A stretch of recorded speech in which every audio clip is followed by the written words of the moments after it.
స్థానిక సంస్థల ఎన్నికలకు తెలంగాణ సర్కార్ సిద్ధమవుతోందా? అందులో భాగంగానే సంక్షేమ పథకాలను స్పీడప్ చేస్తున్నారా?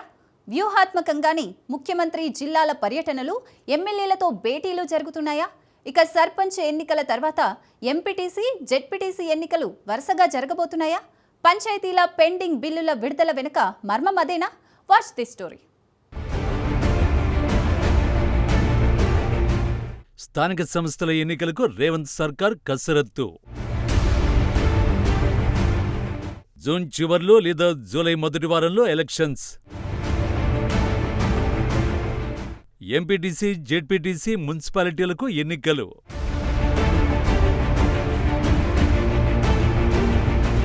తెలంగాణ రాష్ట్రంలో స్థానిక సంస్థల ఎన్నికల నిర్వహణపై సర్కారు కసరత్తు ముమ్మరం చేసింది.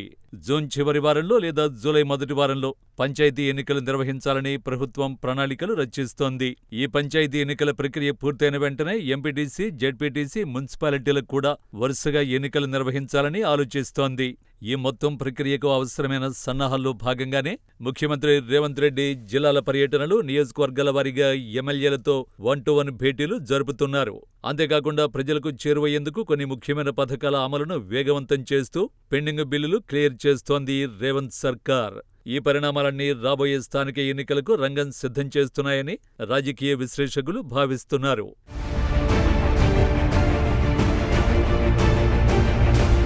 రేవంత్ సర్కారు స్థానిక ఎన్నికలకు సన్నద్ధమవుతున్న తీరు ప్రభుత్వ చర్యల ద్వారా స్పష్టమైపోతోంది. ముఖ్యంగా గ్రామ పంచాయతీలకు 153 కోట్ల రూపాయల పెండింగ్ బిల్లుల్ని ఇటీవల విడుదల చేయడం, అలాగే త్వరలో మరో 300 కోట్లకు పైగా బకాయిలను కూడా విడుదల చేసేందుకు ఏర్పాటు చేయడం ఎన్నికల సన్నాహాల్లో భాగమేనని తెలుస్తోంది. ఈ నిధుల విడుదల ద్వారా స్థానిక సంస్థల ఆర్థిక వ్యవస్థను బలోపేతం చేసి ప్రజల్లో ప్రభుత్వానికి అనుకూలమైన వాతావరణాన్ని సృష్టించాలి అనేది ప్రభుత్వ ఆలోచన. మరోవైపు యువతను ఆకట్టుకునేందుకు రాజీవ్ యువ వికాసం కార్యక్రమాన్ని జూన్ 2 నుంచి ప్రారంభించనున్నారు.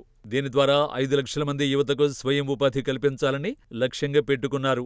ఈ పథకం ద్వారా స్థానిక యువతతో పాటు కాంగ్రెస్ పార్టీ శ్రేణులకు కూడా ప్రయోజనం చేకూరుతుందని అంచనా వేస్తున్నారు. అంతేకాకుండా జూన్ నెలలోనే వీలైనంత మంది అర్హులైన లబ్ధిదారులకు రేషన్ కార్డులు పంపిణీ చేయాలని, పెండింగులో ఉన్న రైతు భరోసా నిధుల్ని కూడా రైతుల ఖాతాల్లో జమ చేయాలని ప్రభుత్వం నిర్ణయించింది. ఈ సంక్షేమ కార్యక్రమాలన్నీ రాబోయే ఎన్నికల్లో ప్రజల మద్దతు కూడగట్టుకోవడానికి ఉద్దేశించినవిగా విశ్లేషకులు భావిస్తున్నారు.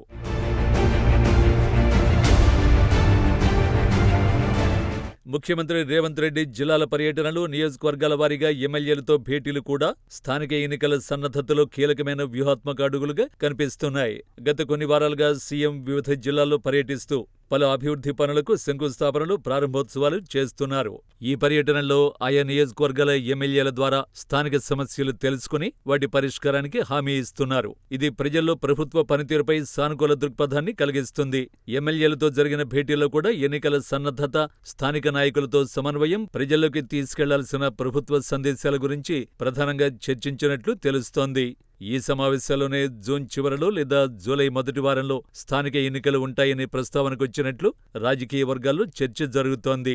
మంత్రులు, ఎమ్మెల్యేలు కూడా వివిధ అభివృద్ధి పార్టీ కార్యక్రమాలతో తమ నియోజకవర్గాల్లో విస్తృతంగా పర్యటిస్తున్నారు. స్థానిక క్యాడర్ను ఉత్తేజపరుస్తున్నారు.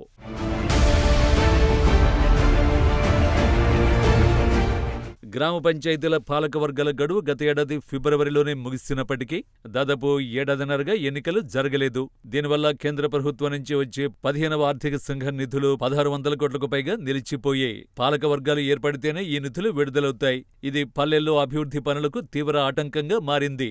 అదేవిధంగా మండల పరిషత్, జిల్లా పరిషత్ పాలకవర్గాల గడువు నిరుడు జూలైలో, అలాగే మున్సిపాలిటీలు, కార్పొరేషన్ల గడువు గత నెలలోనే ముగిశాయి.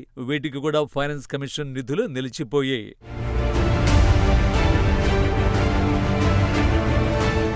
ప్రస్తుతం అన్ని చోట్ల ఇన్ఛార్జీల పాలన నడుస్తూ ఉండడం, ఒక అధికారి 5-6 పంచాయతీలు, మండలాలు, మున్సిపాలిటీలను పర్యవేక్షిస్తుండటంతో అభివృద్ధి పనులకు ఇబ్బందులు ఎదురవుతున్నాయి. పరిస్థితి ఇలాగే కొనసాగితే స్థానిక సంస్థల్లో అభివృద్ధి పనులకు ఆటంకం కలుగుతుందని, ప్రజల్లో వ్యతిరేకత వచ్చే ప్రమాదం ఉందని ఇంటెలిజెన్స్ వర్గాలు ప్రభుత్వానికి నివేదించినట్లు తెలుస్తోంది.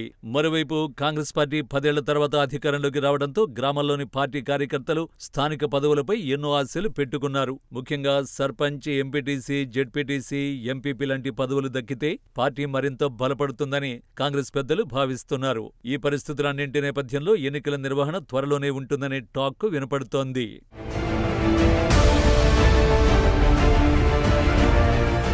స్థానిక ఎన్నికల నిర్వహణలో ప్రధాన సవాళ్లలో ఒకటి బీసీ రిజర్వేషన్లు.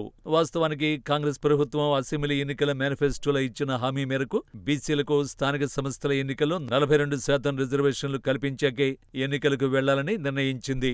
ఇందుకోసం సమగ్ర కులగణన సర్వే చేపట్టి బీసీలకు విద్య, ఉద్యోగాలు, స్థానిక సంస్థల్లో 42% రిజర్వేషన్లు కల్పించే బిల్లుల్ని అసెంబ్లీలో ఆమోదించింది. అయితే ఈ 2 బీసీ బిల్లులు రాష్ట్రపతి ఆమోదం కోసం పెండింగులో ఉన్నాయి. ఇటీవల కేంద్ర కేబినెట్ దేశవ్యాప్తంగా జనగణనతో పాటు కులగణన చేసేందుకు అంగీకరించిన నేపథ్యంలో ఈ ప్రక్రియ పూర్తవడానికి మరో 1.5 ఏళ్ల సమయం పట్టే అవకాశం ఉంది. దీంతో రాష్ట్రం చేసిన కులగణన ఆధారంగా పంపిన బీసీ రిజర్వేషన్ల బిల్లుల్ని రాష్ట్రపతి ఆమోదిస్తారా లేదా అనేది ప్రశ్నార్థకంగా మారింది.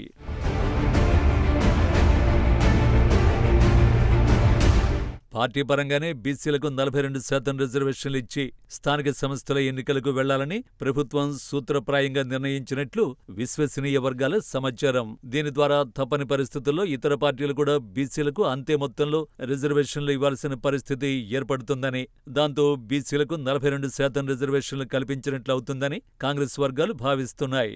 ఈ వ్యూహం ద్వారా రిజర్వేషన్ల సమస్యను దాటుకుని ఎన్నికల నిర్వహణకు సిద్ధమవుతున్నారు. ఎన్నికల తేదీలపై అధికారులు రాష్ట్ర ప్రభుత్వానికి 3 ప్రతిపాదనలు అందజేశారు. జూన్ చివరిలో లేదా జూలై మొదటి వారంలో పంచాయతీ ఎన్నికలు పూర్తి చేయడం, ఆ తర్వాత వెంటనే ఎంపీటీసీ, జెడ్పీటీసీ ఎన్నికలకు వెళ్లడం ఒక ప్రతిపాదన కాగా, ముందుగా ఎంపీటీసీ, జెడ్పీటీసీ ఎన్నికలు నిర్వహించి ఆ తర్వాత పంచాయతీ ఎన్నికలు పెట్టాలి అనేది మరో ప్రపోజల్.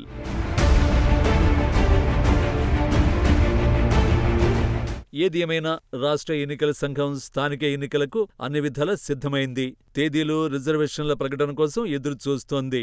స్థానిక ఎన్నికలను 3 ప్రధాన పార్టీలు ప్రతిష్టాత్మకంగా తీసుకునే అవకాశం కనిపిస్తోంది.